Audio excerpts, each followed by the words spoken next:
Bonjour, aujourd'hui c'est J15 et on continue sur la permaculture avec évidemment Perrine et Charles Hervé Gruyère de la fameuse ferme du Bec-et-Loing dans l'Eure, incontournable référence dans la permaculture. Et en plus, c'est près de la maison familiale dans l'Eure.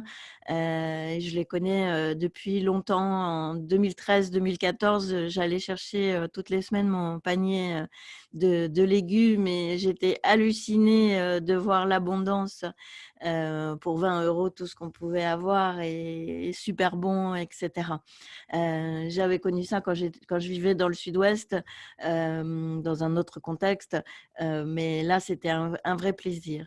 Bon, je m'intéresse à la permaculture depuis pas mal de temps parce que moi, je suis ingénieure agricole et j'ai été formée au Roundup et tout ça, quoi, à la grosse agriculture, grosse industrie agroalimentaire. Et puis après, mes problèmes de santé qui sont apparus quand j'avais une trentaine d'années, m'ont fait reconsidérer l'alimentation et je me suis tournée vers l'alimentation bio il y a très très longtemps et reformuler la façon de vivre et puis de s'alimenter.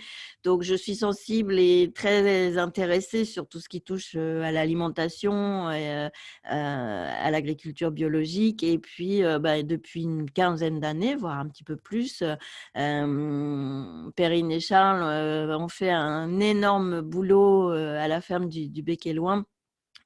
Ce sont des NIMA, c'est-à-dire des noms issus du monde agricole. Euh, voilà, c'est cadeau. Excusez-moi, mais bon. J'ai dit que je faisais qu'une prise, donc tant pis, je garde mon éternuement, c'est la vie. Je suis émue de parler de ce magnifique jardin du Bec-et-Loing. Ils sont NIMA, donc non issus du monde agricole. Ils sont partis d'une terre, voilà, il n'y avait rien, quoi. Et puis au Bec-et-Loing, c'est pas la meilleure exposition au soleil, c'est froid, là, le courant d'eau et puis la forêt, etc.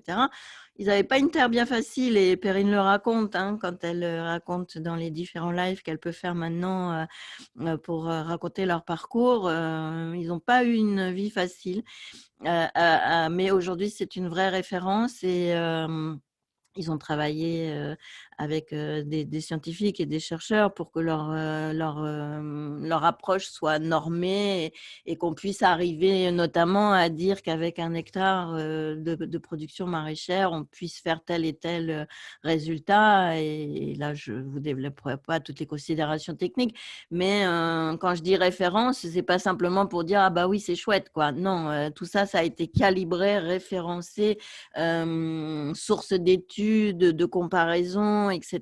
Et c'est formidable. Et ils ont voulu transmettre tout cet apprentissage qu'ils ont fait dans leur propre production maraîchère et avec leurs poules, leurs ânes, leur cheval. Ils n'ont pas de tracteur. Ils ont voulu mettre tout ça ils ont écrit plusieurs livres. Et puis finalement, cette Bible, voilà, cette énorme Bible qui pèse 3,6 kg avec 1200, je lis mes notes parce que 1200 photos, 116 mind maps, autant d'illustrations et de tableaux. Tout ça, ça représente 6 ans de travail. Il y a 3 tomes. Alors, j'en ai sorti un pour vous montrer, c'est un peu plus portable que 3,6 kg. Voilà, il y a 3 tomes comme ça, de cette épaisseur-là.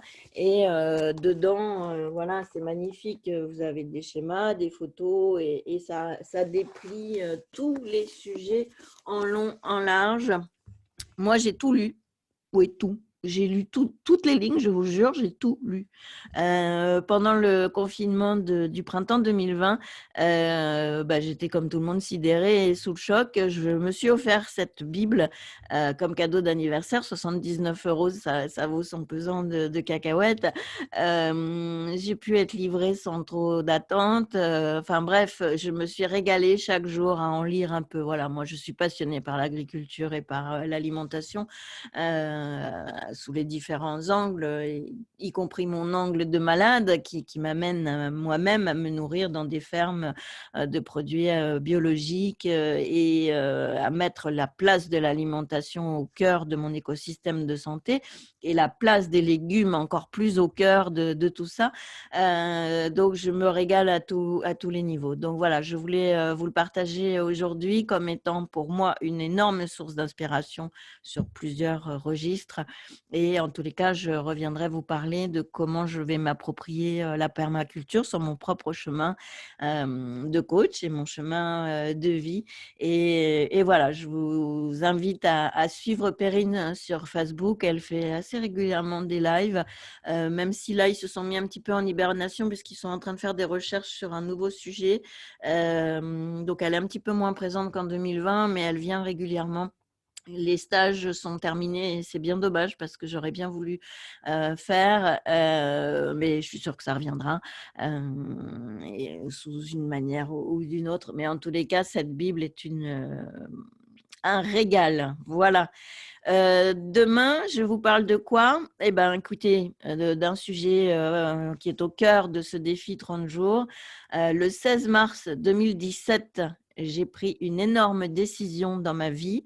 Aujourd'hui, nous sommes le 16 mars. Alors, je vous parle demain de cette grosse décision et il faudra bien 2 vidéos pour vous la raconter. Donc, les 2 prochaines vidéos, c'est ma décision du 16 mars 2017. Voilà, à demain!